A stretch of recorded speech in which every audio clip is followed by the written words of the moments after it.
Hello বন্ধুরা, সবাই কেমন আছেন? আশা করছি সবাই ভালো এবং সুস্থ আছেন।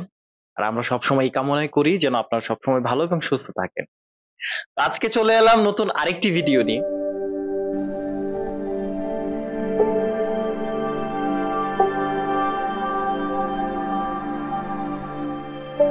ভিডিও নিয়ে আমাদের আজকে পার্বত্য এলাকা চট্টগ্রামে দাউ দাউ করে আগুন জ্বলছে। কিছু জনগোষ্ঠী সেই পার্বত্য চট্টগ্রামকে নিয়ে ষড়যন্ত্র করছে। তারা ষড়যন্ত্র করছে যেন হচ্ছে পার্বত্য চট্টগ্রামকে আলাদা করে দেওয়া হয় এবং তারা ইন্ডিয়ার সাথে গিয়ে জুড়ে যায়। মানে কতটা চিন্তা। আমি তাদেরকে আদিবাসী নাম দেওয়া হয়েছে ঠিকই, আদৌ কি তারা আদিবাসী? তারা এখন দাবি করে যে হচ্ছে পাহাড় আমাদের লাগবে, তো আমরা পাহাড়ে থাকবো, আমাদের পাহাড় আমাকে দিয়ে দাও, তোমাদের বাঙালি তোমরা নিয়ে যাও। আরেকজন বলেছে আমরা বাংলাদেশে থাকি কিন্তু আমরা বাঙালি না।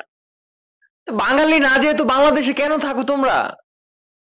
তোমরা কি বাংলাদেশের এই সম্পত্তি নিয়ে এসেছিলে চীন থেকে নাকি মিয়ানমার থেকে, মারমা থেকে? তোমরা কি জনবসতি বাংলাদেশের?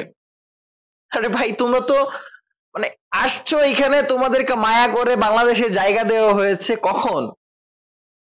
যখন অখণ্ড ভারত ছিল তখন তোমাদেরকে জায়গা দেওয়া হয়েছে।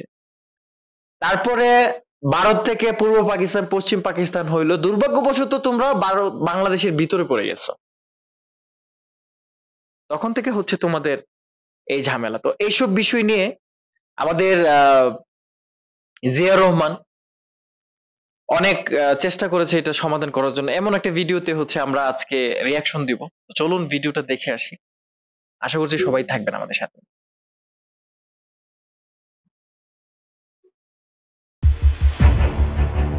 ১৯৬০ সালে পাকিস্তান সরকার কাপ্তাই জলবিদ্যুৎ প্রকল্প বানাতে গিয়ে পার্বত্য অঞ্চলে এক ইতিহাস তৈরি করেছিল। কাপ্তাই বাঁধ পার্বত্য চট্টগ্রামের মোট আবাদি জমির ৪০% ডুবিয়ে দিয়েছিল।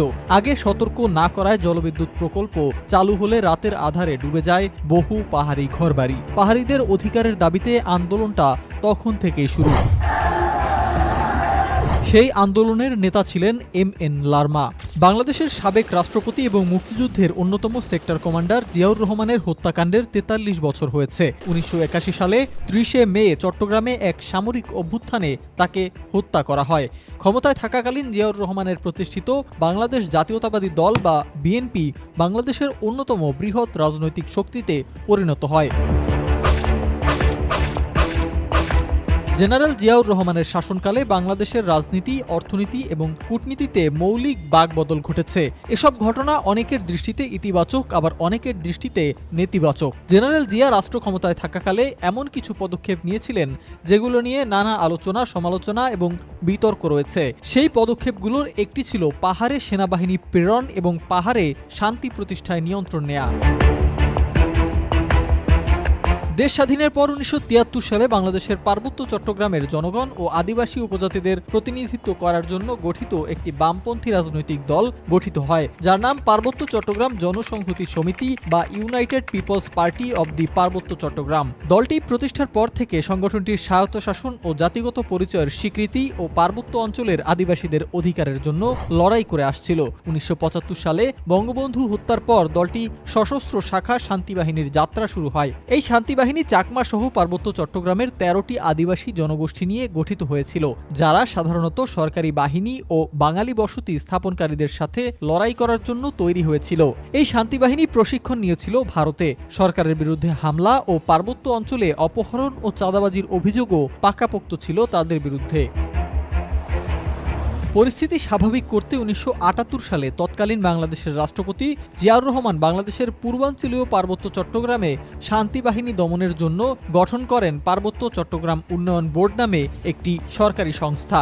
মূলত পার্বত্য চট্টগ্রামের সংঘাত এড়াতে এবং একে পরিচালনা করতে ১৯৭৬-এর শুরুর দিকে পার্বত্য চট্টগ্রাম উন্নয়ন বোর্ড অধ্যাদেশ ১৯৭৬ জারি করে পার্বত্য চট্টগ্রাম উন্নয়ন বোর্ড নামে একটি প্রতিষ্ঠান গঠন করা হয়। এই বোর্ডের অর্থায়নের ভার ছিল এশীয় উন্নয়ন ব্যাংক এডিবির হাতে। পার্বত্য চট্টগ্রাম আদিবাসীদের আর্থসামাজিক উন্নয়নের পাশাপাশি সাধারণ প্রশাসনের মতো অন্যান্য উন্নয়নমূলক কর্মকাণ্ড এই বোর্ডের অধীনে পরিচালিত হতো। এসব কর্মকাণ্ড সমন্বয়ের ভার ছিল বাংলাদেশের সেনাবাহিনীর হাতে। পদাধিকার বলে এই বোর্ডের চেয়ারম্যান হতেন সেনাবাহিনীর 24 পদাতিক ডিভিশনের জিওসি। এই পদক্ষেপকে সমালোচক ও বিরোধী শিবির জিয়াউর রহমানের নিরাপত্তা চশমা নীতি হিসেবে ব্যাখ্যা করে থাকেন। যখন শান্তিবাহিনীর সদস্যরা প্রতিবেশী ভারতের ত্রিপুরা রাজ্যে প্রশিক্ষিত, সজ্জিত এবং আশ্রয় পেয়ে আসছিল, তখনই পদক্ষেপ নিয়েছিলেন জিয়াউর রহমান। সেই সময় পার্বত্য চট্টগ্রাম জনসংহতি সমিতির পার্বত্য অঞ্চলের সরকার পরিচালিত বাঙালিদের আবাস গঠনের তীব্র বিরোধিতা করে। একই সঙ্গে তারা পার্বত্য চট্টগ্রাম উন্নয়ন বোর্ড এবং স্থানীয় পরিষদের জন্য সরকারের অন্যান্য পরিকল্পনাও প্রত্যাখ্যান করে বিদ্রোহ করে। প্রায় 2 শতক ধরে চলমান বিদ্রোহের পর পার্বত্য চট্টগ্রাম জনসংহতি সমিতি 1991 সালে বাংলাদেশে প্রতিষ্ঠিত গণতান্ত্রিক সরকারের সাথে শান্তি আলোচনায় বসে। জেনারেল জিয়াউর রহমান বীরোত্তমের স্ত্রী সাবেক প্রধানমন্ত্রী বেগম খালেদা জিয়ার সরকারের সঙ্গে সামান্য অগ্রগতিও হয়। জনসংহতি সমিতির সশস্ত্র সংগঠন শান্তিবাহিনীর সঙ্গে পার্বত্য চট্টগ্রামে যুদ্ধ চলে প্রায় 23 বছর। প্রাণ এবং সম্পদের বিপুল পরিমাণ ক্ষয়ক্ষতি হয়। সর্বশেষ 1997 সালে 2রা ডিসেম্বর পার্বত্য চট্টগ্রাম চুক্তির মধ্য দিয়ে যুদ্ধের অবসান ঘটে। জন্ম নেয় শান্তির প্রত্যাশা, তবুও শান্তি আসে না। কেন শান্তি ফিরল না, কেন এখনো রক্ত ঝরছে, তার উত্তর আদৌ পাওয়া যাবে কিনা সেটি এখন অজানা। আসলে কি দেশের এই চট্টগ্রাম, পার্বত্য চট্টগ্রামে এরকম শান্তি ফিরবে কিনা আমরা জানি না। তবে আমরা চাই যেটা সবকিছু সমাধান হয়ে সেখানে শান্তি ফিরে আসুক। সেখানকার সবাই কিন্তু হচ্ছে এই ঝামেলা চাচ্ছে না। বেশিরভাগ মানুষ চাচ্ছে যেন হচ্ছে ঝামেলা না থাকে, অখণ্ড বাংলাদেশ থাকুক, বাংলাদেশের সঙ্গে মিলেমিশে থাকতে।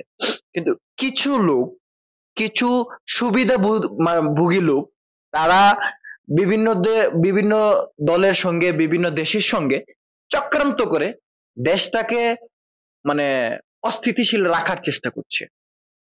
এর পিছনে আমি বলবো না যে হচ্ছে শুধু তারাই দায়ী, তারা পাশাপাশি আমাদের আশেপাশে যে রাষ্ট্রগুলো আছে তারাও দায়ী। তারা হচ্ছে তাদের ইন্ধন দিচ্ছে, তাদেরকে শস্য, খাবার দিচ্ছে, পয়সা দিচ্ছে, টাকা দিচ্ছে, এই জন্য তারা এগুলো করছে। পাশের দেশগুলো চায় না যে বাংলাদেশ সুখে বা শান্তিতে থাকুক। সো আজকের ভিডিও এখানেই শেষ করছি। আর সবার কাছে একটা কথাই বলার আছে, সবাই লাইক, কমেন্ট এবং শেয়ার করবেন, আপনাদের মতামত জানাবেন এবং অবশ্যই সাবস্ক্রাইব করে দিবেন আমার চ্যানেলটা।